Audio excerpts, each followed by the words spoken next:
নমস্কার প্রিয় দর্শক বন্ধুরা, রিতাস কিচেনে অনেক অনেক স্বাগত জানিয়ে আজকে রেসিপি নিয়ে চলে আসলাম। আশা করি সকলেই ভালো আছো, আমিও ভালো আছি। চলো রেসিপিটি শুরু করা যাক। এখানে হাফ কেজির মতো ব্রিকেট মাছ নিয়েছি, বিশাল সাইজের একটি ব্রিকেট মাছ নিয়ে এসছে। এবার আমি ভালোভাবে লেবু দিয়ে ধুয়ে নিয়ে তারপর নুন হলুদ মাখিয়ে রেস্টে রেখে দিয়েছিলাম আধ ঘন্টার মতো। তারপর কড়াই বসিয়ে তেল দিয়ে তেলটা গরম হলে আমি একে একে মাছগুলো দিয়ে লাল লাল করে ভেজে নামিয়ে নিই। কড়াইতে তেল ছিল, তার সাথে আরও 1 টেবিল স্পুন তেল দিয়ে বেগুন এবং আলুগুলো ভেজে নেব। বন্ধুরা, বাজারে নতুন বেগুন বেরিয়েছে, শীত যেহেতু আগত, নতুন বেগুন চলে আসছে। সাথে আলু দিয়ে, বেগুন আলু দিয়ে ধনেপাতা দিয়ে আমি কালো জিরে ফোড়নে ঝোল করব। সামান্য একটু নুন দিয়ে বেগুনগুলোকে একটু ঢেকে ঢেকে ভেজে নেব। দেখো বন্ধুরা, বেগুনগুলো একদম মিলিয়ে নাই নেই হয়ে গিয়েছে, সুন্দরভাবে গলে গিয়েছে বেগুনগুলো। দেখতেই মনে হচ্ছে খেতে দারুণ টেস্টি হবে। নামিয়ে নিলাম। এবার কড়াই বসিয়ে দিয়ে দিচ্ছি কালো জিরে ফোড়ন।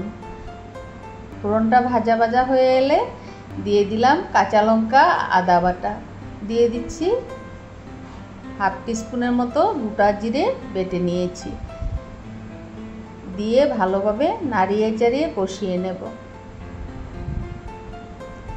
এবারে দিয়ে দেব হলুদ গুঁড়ো 1 টিস্পুন, দিয়ে দেব হাফ টিস্পুনের মতো শুকনো লঙ্কার গুঁড়ো।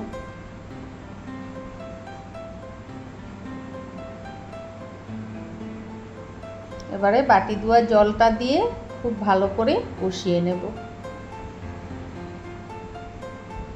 নতুন বেগুন, নতুন ধনেপাতা দিয়ে কালো জিরে ফোড়নে বড় মাছের এভাবে ঝোল করলে খেতে অসাধারণ হয় বন্ধুরা, একবার বানিয়ে খেয়ে দেখো। দিয়ে দিলাম স্বাদ মতো নুন।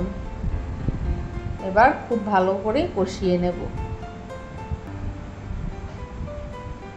মশলা যত ভালোভাবে কষানো হবে রান্নাটাও ততটাই সুস্বাদু হবে। দেখতেই পাচ্ছ মশলা থেকে তেল ছেড়ে যাচ্ছে। এইভাবে ভালো করে কষিয়ে নিয়ে দিয়ে দিচ্ছি আগের থেকে ভেজে রাখা আলু বেগুনগুলো।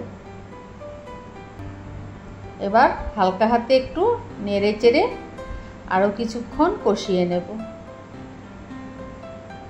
আলু সেদ্ধ হয়ে গিয়েছে, বেগুন একদম গলে গিয়েছে। এবারে আমি পরিমাণ মতো জল দিয়ে ঝোল দিয়ে দেব। দেখতেই পাচ্ছ কালারটা কত সুন্দর চলে আসছে বন্ধুরা।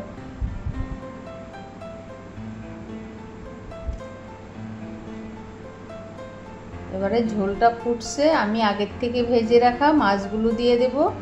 আমার রেসিপিটি যদি তোমাদের ভালো লেগে থাকে, লাইক, কমেন্ট এবং সাবস্ক্রাইব করে আমার বন্ধু হয়ে যেও। ভালো লাগলে বন্ধুদের কাছে শেয়ার করতে ভুলো না।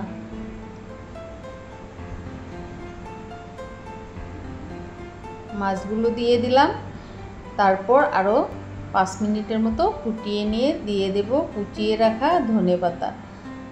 বন্ধুরা, ঠান্ডা চলে আসছে প্রায়, বাজারে শীতের তরিতরকারি ভর্তি হয়ে যাচ্ছে। এবারে রান্নাবাড়া খুব জমিয়ে করা যাবে। নতুন ধনেপাতা দিয়ে, বেগুন আলু দিয়ে, শিম দিয়ে তরকারি বানালে খেতে অসাধারণ হয়। এবারে ধনেপাতা কুচিগুলো দিয়ে আমি নামিয়ে নেব। ফিরে আসবো নতুন নতুন রেসিপির সাথে। সবাই ভালো থেকো, সুস্থ থেকো। পুরানা বন্ধুদেরকে আমার প্রাণ ভরা ভালোবাসা, আর নতুন বন্ধুদেরকে অনেক অনেক অভিনন্দন। আর পাশে থেকো, সাপোর্ট করো। ধন্যবাদ।